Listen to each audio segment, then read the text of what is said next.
So I'm listening to Leo Varadkar being interviewed by the Sunday Business Post podcast, 5 Degrees of Change. Very interesting listening.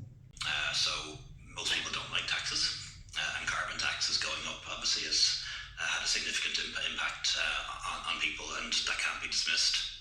Some of the changes that we've been asking farmers to make in particular haven't gone down well with farmers, and that's just the realpolitik.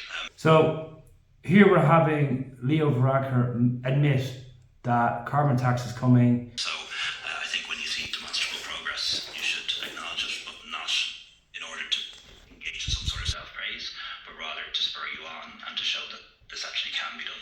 And it's one thing, I guess, having made progress in some of the last few years, and as you say, emissions fell last year in particular, despite the economy growing.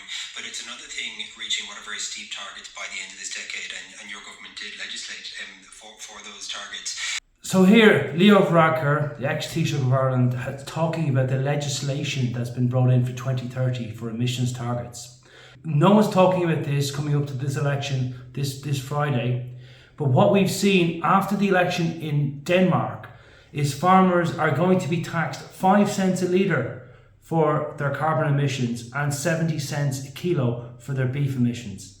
So these are serious questions we need to ask, and we don't want these types of taxes put onto farmers without any advance warning. Are your politicians telling you about this legally mandated carbon tax that's coming? We've had some calculations saying it's going to be 3 billion euros a year. Some calculations saying it's 8 billion euros a year.